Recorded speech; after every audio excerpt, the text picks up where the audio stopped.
Oi pessoal, bom dia, professor Rafael de História, tudo jóia? Pessoal, essa aula aqui é destinada para ensinar o conteúdo das duas primeiras semanas do PET, ok? As duas primeiras semanas do PET de vocês do nono ano solicitou o conhecimento, a primeira semana Iluminismo e Liberalismo e a segunda semana Revolução Francesa, ok? Então vamos fazer uma síntese aqui do que pode ser feito desses dois conhecimentos. Primeiro, o Iluminismo. Bom, lembra lá daquela data que eu falei para vocês, né? A história é dividida em 5 partes: pré-história, história antiga, Idade Média, moderna e contemporânea. A gente está falando de iluminismo, a gente está falando de Idade Moderna. Então, a partir do século XV até lá a Revolução Francesa, que é o segundo tema da aula de hoje, ok? Bom, o iluminismo veio questionar as teorias da Igreja Católica. Não quer dizer que eles estavam negando a teoria dela, né? O que acontece é o seguinte: como na Idade Média, né, no terceiro momento da história, dos 5 momentos da Idade Média do meio, tudo era da Igreja Católica, era a visão da Igreja Católica, era a visão de acordo com a da Igreja Católica de Jesus Cristo. Então era um único olhar, que é da Igreja Católica. A partir da Idade Moderna, o ser humano, as pessoas, né, vão começar a questionar que poderia haver uma nova visão das coisas, como o mundo pode ser percebido de uma maneira diferente. Então, vai começar com esse iluminismo, ok? Esse iluminismo, de acordo com eles, vai trazer a luz à sociedade, né? A Idade das Trevas lá, que era a Idade Média, aquele preconceito todo, que a Idade Média, todo mundo reclama da Idade Média. É um período, faz parte, é assim que eles pensavam. Como hoje a gente acha que a gente está certinho, mas daqui a 200 anos o pessoal vai questionar e falar: nossa, o pessoal, sei lá, vamos pôr, o carro voa. Nossa, acredito que aquele pessoal no passado andava com um carro no chão, olha que bobo, era só voar. Entendeu? Então, a gente tem uma maneira de julgar danado, mas é assim que eles pensavam naquela época. Então, a Idade Média foi o controle da Igreja Católica. Agora, na Idade Moderna, vem a ciência, vem o iluminismo, a filosofia, para apresentar uma nova versão, ok? Essa é a ideia do iluminismo. Antes do iluminismo mesmo começar, a parte anterior deles, vem a questão da revolução científica. Então, o ser humano agora começa a pensar em ciência, em como as coisas funcionam, não só na Terra, mas no universo inteiro, tranquilo? Então, para poder explicar esse iluminismo que a gente está comentando, a primeira coisa que a gente tem que falar é sobre a revolução científica. Então, antes do iluminismo começar, surgiu algumas pessoas que começaram com a ideia de ciência, né, de que existem certas leis na Terra e no universo que são universais, né, o próprio Isaac Newton, que é o cara que fala da gravidade, né, que dizem que tá lá na faculdade e de repente, pum, uma maçã cai na cabeça dele, ele, oh, o que é isso aqui e tal? e ele vê com uma maçã e ele olha para a maçã, De acordo com o que dizem, né? que olha para a maçã e fala: por que essa maçã caiu na minha cabeça? E aí começa a desenvolver a teoria que ele vai chamar de gravidade. Então existe uma força que puxa essa maçã para baixo e que ele deu o nome de gravidade. Então já começa nesse período, tranquilo? Então o próprio Isaac Newton, que eu acabei de citar, é um desses que começou a revolução científica. Outro é um chamado René Descartes, que ele tem uma frase muito famosa que é Penso, logo existo. né, muita gente interpreta essa frase de maneiras bem diferentes. Eu pessoalmente interpreto da seguinte maneira: penso, logo existo. Eu quero dizer com isso que só sabe que existe quem pensa. Então, por exemplo, uma pedra, ela existe, a gente sabe que ela existe, mas a própria pedra não sabe. Por quê? Porque ela não pensa. Então, a gente que vai chegar e falar pedra, que vai ter consciência da realidade dela, a pedra por si só não tem. Então, por isso que ele fala, eu, de acordo com a minha visão, essa frase que é penso, logo existo. Tranquilo? Outro famoso também é chamado de John Locke. Então, toda aquela lógica que o Isaac Newton usa no universo, na Terra, essas normas que ele tenta instalar, né? Ele cria as 3 leis famosas de Newton, que vocês provavelmente vão ver isso na aula de ciências e no ensino médio, na aula de física, que são as leis lá de inércia, de ação e reação. Então, de acordo com ele, essas leis valem na Terra, mas também valem no espaço inteiro. Onde você for, essas leis vão se perpetuar, ok? E o John Locke vai tentar pegar essas ideias e implantar na sociedade. Então, ele quer dar uma certa ordem na sociedade. Então, por que uma pessoa governa? Por que a outra pessoa não governa?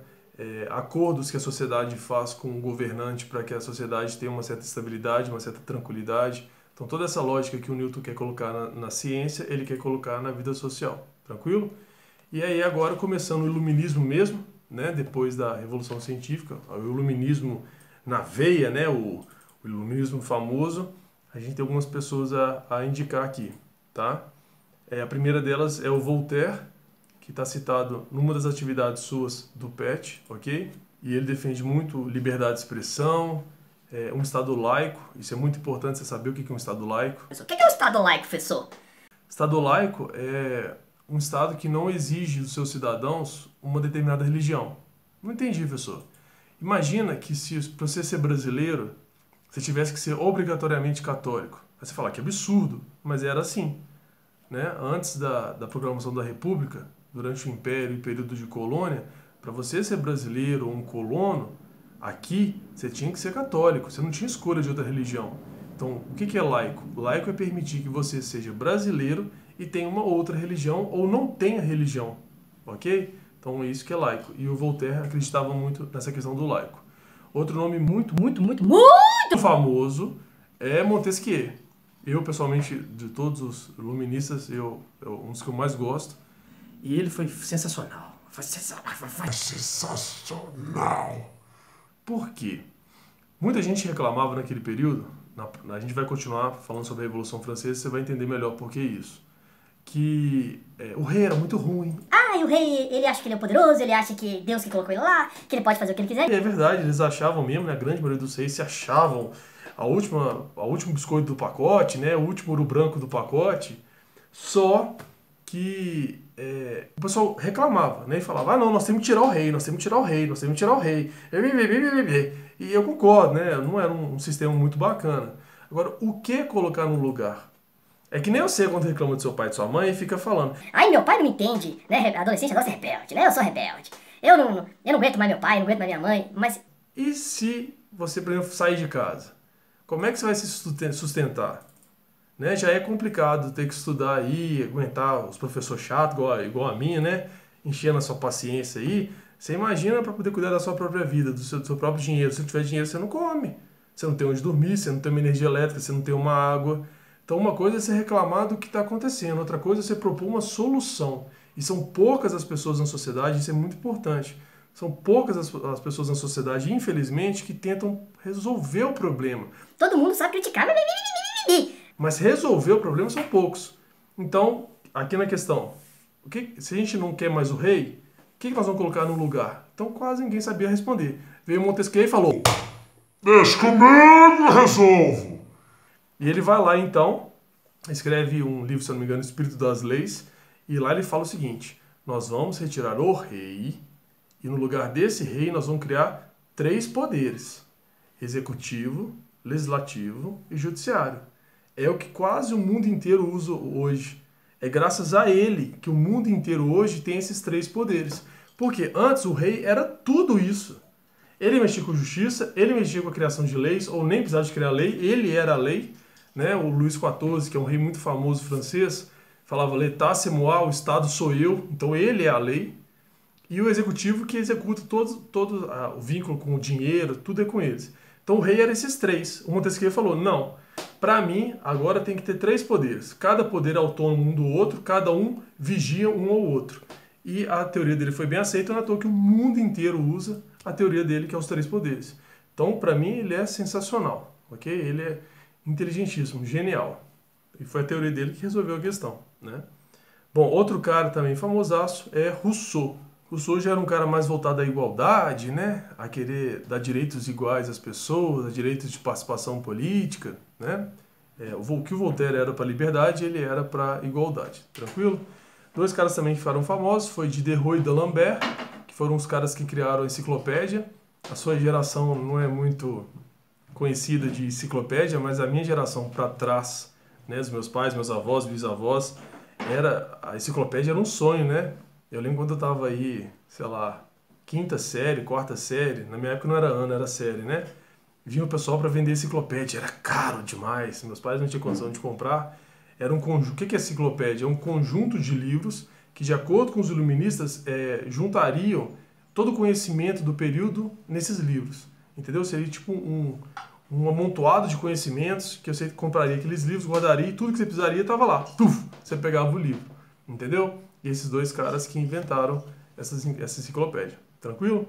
Então, essas, de maneira geral, tem mais, né? Mas de maneira geral foram as pessoas que começaram lá com a Revolução Científica e depois começou com o Iluminismo. Ok? Pronto. Então, o conteúdo da primeira semana já tá falado.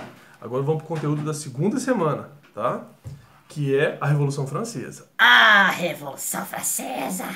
Essa é famosa demais! Por que ela é famosa? Nós vamos descobrir o que ela é famosa. Então vamos lá, o que foi essa danada dessa Revolução Francesa, né? Que eu tanto falo, que eu comento sobre ela. Naquele período, você não poderia ser o que você queria ser.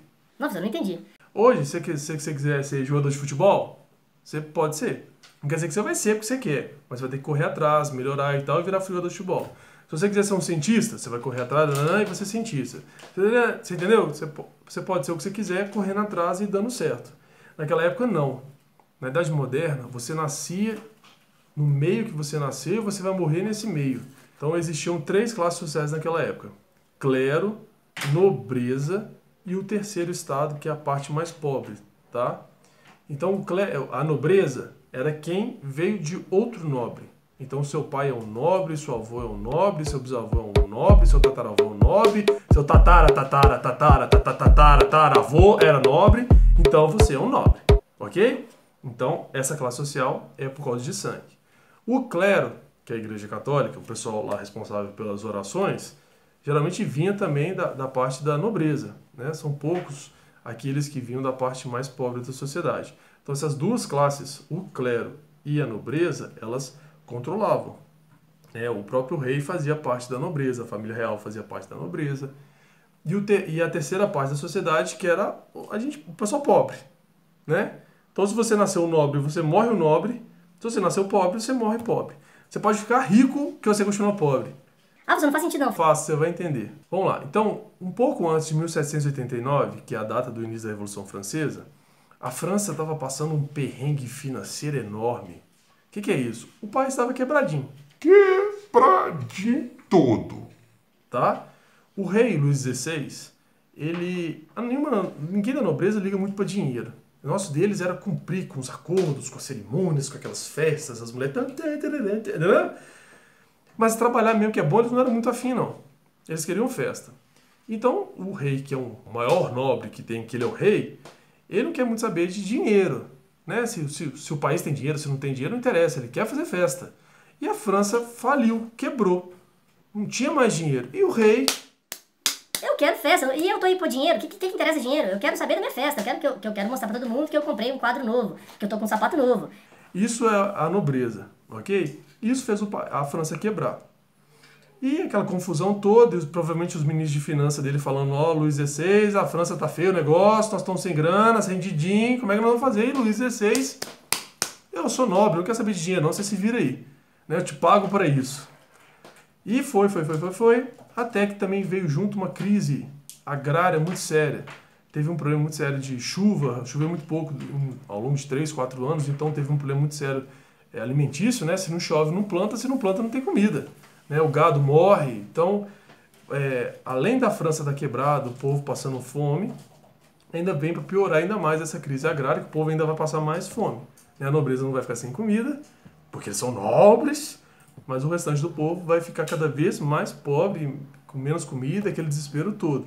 E geralmente são momentos assim que são suscetíveis à revolução. Então você pode ver que o povo já estava questionando. Por que duas classes não pagam imposto, ganham dinheiro do Estado, vivem num bem bom, no luxo, enquanto o resto do povo não ganha nada, paga imposto, só paga cada vez mais imposto. Você entendeu? Então o povo já estava bravo. Agora já está com fome, aí que junta tudo. Entendeu? Então esse é o caminho. Aqui, ó. Esse aqui é meu gatinho. É Locke Augustus Máximos Carvalhos Neves Secundos, ok? Mentira. Não, ele chama Locke Augusto Santana Neves. Dá tchauzinho aí, Locke. Sabe nem o nome do filho, gente. Para, ele vai criar seu pai, menino. Continuando. Onde é que eu parei? Ah, lembrei. Então você pode... você pode ver, então, que o povo passava um perrengue. Que o povo estava passando um perrengue enorme, tá? Um desespero gigantesco. E a nobreza e o clero não estavam nem aí. Mas chegou uma hora que não tem como não estar mais nem aí. O país quebrou. Pá! Faliu tudo. Então o Luís XVI tinha que dar um jeitinho de resolver essa questão.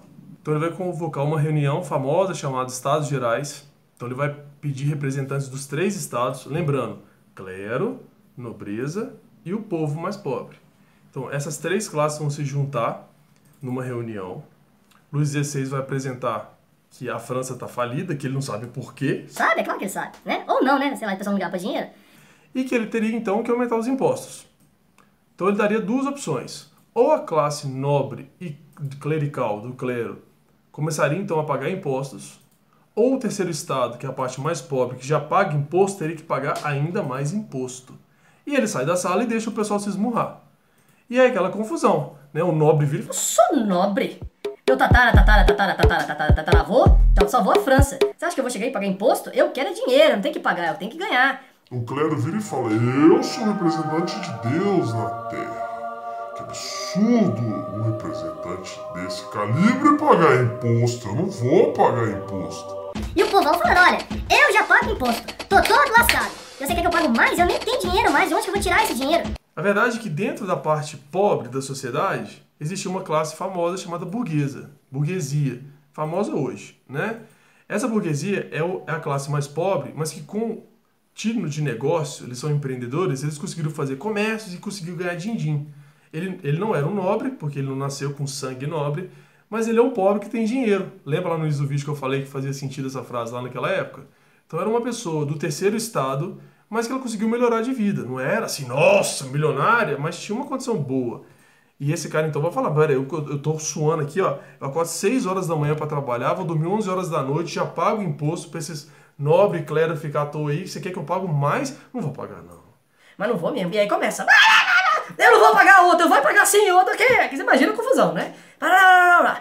E aí Luís XVI então volta pra reunião e fala, e aí, o que vocês resolveram? E aí, e óbvio, ninguém resolveu nada. Então acaba o Luís XVI decretando que o terceiro estado então iria pagar mais impostos. E o povo vai enlouquecer e fala, mas nem que eu vou pagar mais imposto. Mas não vou mesmo. E o povo muito bravo vai sair, vai se reunir do lado de fora e eles vão começar então um negócio chamado Assembleia Constituinte. Então eles prometem que eles só vão sair de lá quando eles criarem uma Constituição para o país. O que é uma Constituição? Constituição é um conjunto de normas, um conjunto de leis para o país. O Brasil tem a sua Constituição. Né? Atualmente é de 1988, um calhamalhaço de um livro desse tamanho assim, né? Muitas leis que guiam o país, entendeu? Então, o que é uma Constituição? Vai ser uma forma de trocar o rei. Você pode até manter o rei no poder, mas você vai ter que controlar, porque a partir de agora você vai falar, isso aqui não pode. Se o rei quiser fazer, ele está errado, porque na lei diz que não pode. Nenhum rei gosta disso, ok? Mas eles então prometem que eles só vão sair de lá com uma Constituição para a França montada. Óbvio que o rei não vai aceitar, que ele vai querer colocar gente lá do clero e da nobreza para participar. Não vai haver consenso, é claro que não vai haver esse consenso, porque, por exemplo, eles vão colocar na Constituição deles, que como na nossa tem, como lá no livro lá da ONU também tem, todos são iguais perante a lei. E a nobreza não vai aceitar isso. Fala, igual? Como que esse Zé Ruela aí se acha igual a mim? Nunca vai ser igual. Então não tinha como eles entrarem no consenso. E não vão entrar no consenso. É claro que não. Sem consenso, o povo vai sair pelas ruas de Paris quebrando tudo, rebentando tudo na porrada e vão atacar uma prisão chamada Bastilha. Os reis antigamente tinham uma prisão só para eles. Não quer dizer que eles vão ficar presos lá, né, gente? Quer dizer que eles vão mandar para lá quem eles quiserem.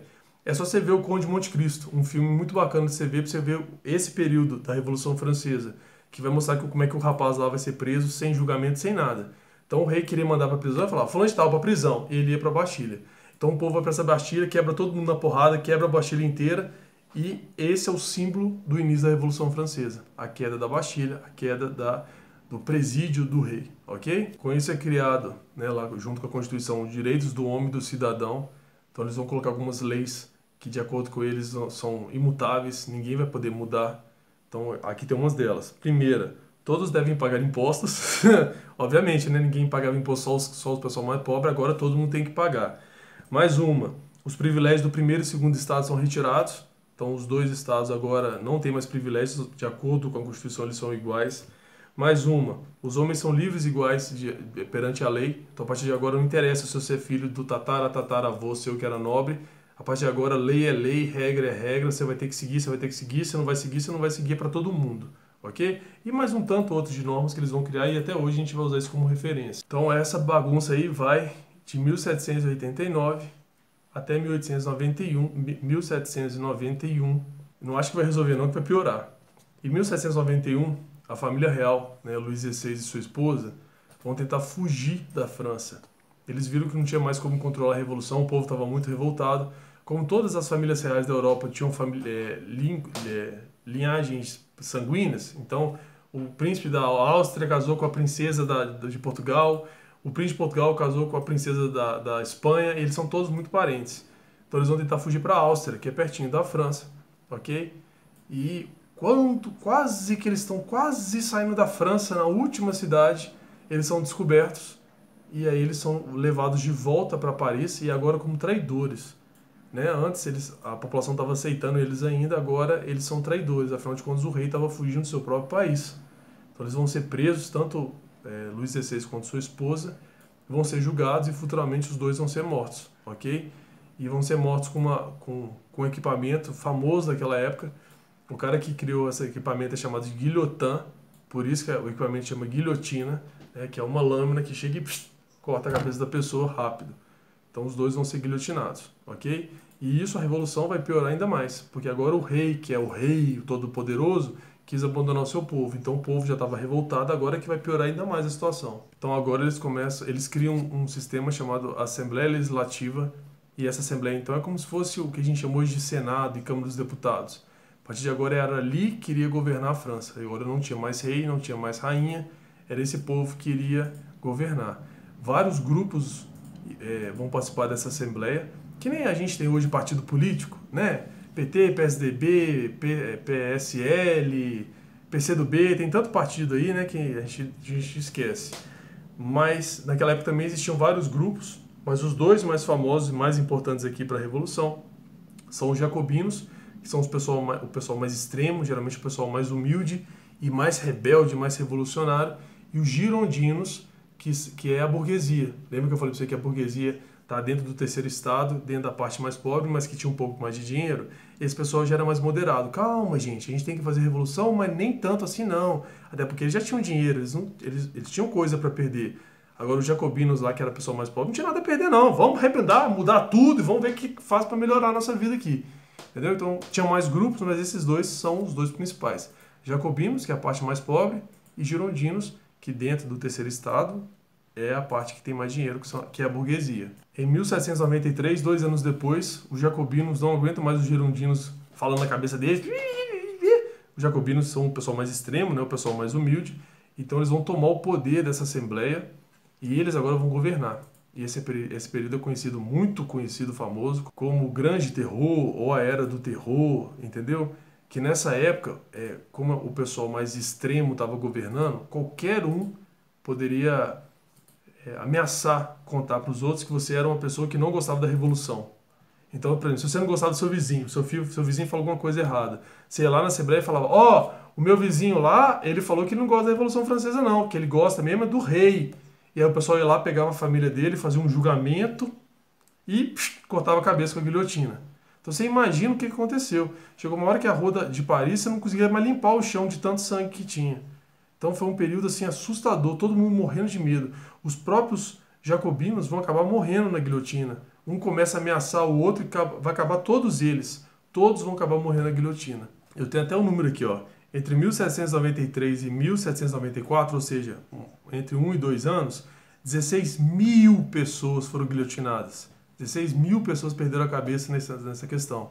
E nem julgamento direito teve. Simplesmente foi ameaçado aqui. O que você tem a dizer? Você está mentindo. Cortava a cabeça. 16 mil pessoas entre 1 e 2 anos desse período jacobino, entendeu? Então foi uma época de terror mesmo, que faz jus ao termo terror. Aí, cara, vai chegar uma hora que o povo não aguentar. Mesmo o povo que faz parte dos jacobinos não aguenta mais tanto medo, tanto terror de perder a cabeça nessa revolução. Os girondinos lá, o pessoal que tem um pouco mais de dinheiro, volta à Assembleia e consegue tomar o poder. Então eles vão agora tirar os jacobinos, que é o pessoal mais simples, e agora vai colocar os girondinos, que tem um pouco mais de dinheiro.